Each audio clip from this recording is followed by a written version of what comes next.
एक गांव।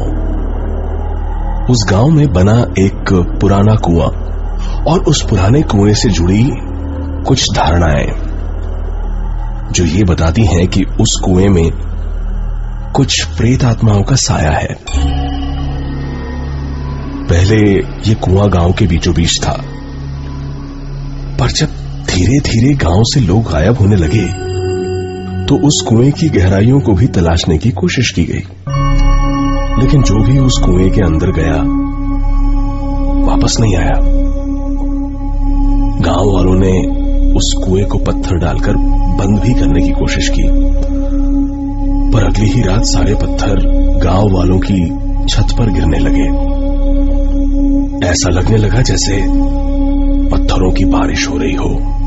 और अगली सुबह वो कुआं फिर से पत्थरों की जगह पानी से भरा था। ऐसी ही ढेरों कोशिशें जब नाकाम रही तो गांव वालों ने कुएं के पास बने सारे घर खाली कर दिए और पूरा गांव कुएं से दूर हट गया। पर कुआं अब भी गांव के रास्ते में खड़ा था। और तभी से शुरू हुआ उस कुएं में मौत का एक अजीब खेल। और तभी से शुरू हुआ उस कुएं में मौत का एक अजीब खेल। कोई है? कोई है? निकालो मुझे यहां से। कोई सुन रहा है? मदद करो मेरी। कोई है? आवाज उस कुएं से आ रही थी जो वहां से गुजर रहे पवन ने साफ साफ सुनी। शायद कोई उस कुएं में गिर गया है। ये सोचकर पवन उस कुएं के पास चला गया और घबराते हुए बोला, कौन है वहां? मैं पास के ही गांव का घनश्याम। निकालो मुझे यहां से, जल्दी करो, दम घुट रहा है मेरा। अंधेरा होने से पहले निकालो मुझे यहां से। अच्छा ठीक है, रुको मैं निकालता हूँ। पर अब क्या करूँ मैं? देखो वहां पर पास ही मेरी एक रस्सी पड़ी होगी, उसे अंदर फेंको। ठीक है रुको। ये लो रस्सी, पकड़ में आई। हाँ मिल गई। मैं इसे अपनी कमर से बांध रहा हूँ, हाथों के सहारे से पकड़ के ऊपर आऊंगा। ठीक है। हाँ खींचो रस्सी, तुम खींचो। हाँ खींचो रस्सी, तुम खींचो। कुछ देर हो गई, पर पवन के लिए उस आदमी को सिर्फ हाथों से ऊपर खींचना आसान नहीं था। नहीं, मैं नहीं खींच पा रहा हूँ, और यहाँ कोई ऐसी जगह भी नहीं जिससे मैं इसको बांध सकूं। तुम भी रस्सी को अपनी कमर से बांध लो और फिर हाथों से खींचो, काफी मदद मिलेगी तुम्हें। खींचो। पवन ने वो रस्सी अपनी कमर से बांध ली और पूरी ताकत से ऊपर खींचने लगा। हाँ खींचो, मैं आ रहा हूँ बाहर। हाँ जोर लगाओ पवन, और जोर लगाओ पवन अचानक रुक गया। मैंने तो अपना नाम उसे बताया ही नहीं, फिर उसे कैसे? सिर्फ इतना सोचना ही था कि एक जोरदार झटके ने पवन को उस अंधेरे कुएं में खींच लिया। उस दिन के बाद किसी को पता नहीं चला कि पवन कहां गया। कुछ दिन गुजर गए, तभी वहां से गुजर रहे एक बूढ़े राहगीर को उस कुएं से एक आवाज सुनाई थी।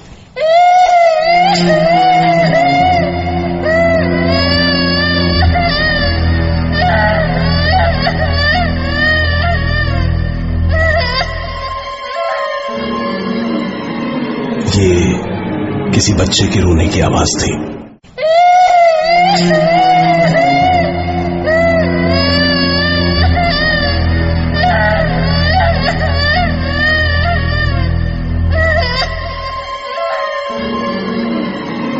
ये किसी बच्चे के रोने की आवाज थी। उस बूढ़े को लगा कोई बच्चा यहां खेलते खेलते उस कुएं में जा गिरा है। वो बूढ़ा इस कुएं की कहानियां जानता था, इसलिए डरकर कुएं के पास ही खड़ा रहा और मदद के लिए किसी का इंतजार करने लगा। कुछ ही देर में उसे दो राहगीर आते दिखाई दिए। बूढ़े ने उन्हें आवाज लगाई और मदद के लिए कुएं के पास बुलाया। अरे सुनो, अरे सुनो, यहाँ कुएं में किसी का बच्चा गिर गया है। मेरी मदद करो उसे बाहर निकालने में। यहाँ कुएं में किसी का बच्चा गिर गया है। मेरी मदद करो उसे बाहर निकालने में। बूढ़े के कहने पर उन दोनों राहगीरों ने बच्चे को निकालने की कोशिश की और थोड़ी ही देर में बच्चे को चुप कराकर उससे अपनी कमर पे रस्सी भी बंधवा ली। बच्चे को बाहर खींचना आसान था और आसानी से ही बच्चा कुएं से बाहर भी आ गया। वो कुछ 7-8 साल का बच्चा रहा होगा। दोनों राहगीर और वो बूढ़ा खुश थे कि उन्होंने एक बच्चे की जान बचाई। धन्यवाद बेटा, आज तुम लोग नहीं होते तो पता नहीं क्या हो जाता। तभी एक राहगीर ने कहा, अरे नहीं, इसे हमने नहीं, आपने बचाया है। हाँ बेटा, क्या नाम है तुम्हारा? संतोष। कहाँ के रहने वाले हो तुम?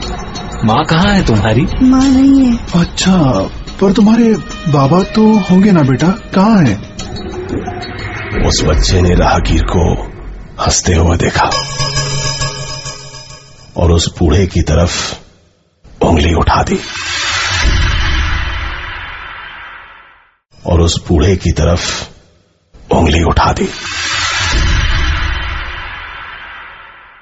उस दिन के बाद वो राहगीर भी गायब हो गए।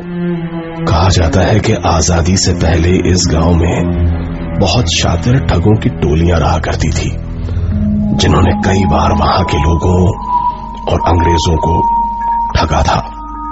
पर एक दिन अचानक अंग्रेज सेना ने गांव पर हमला कर उन ठगों की टोलियों को खत्म कर दिया और मारकर सभी को उस कुएं में डलवा दिया।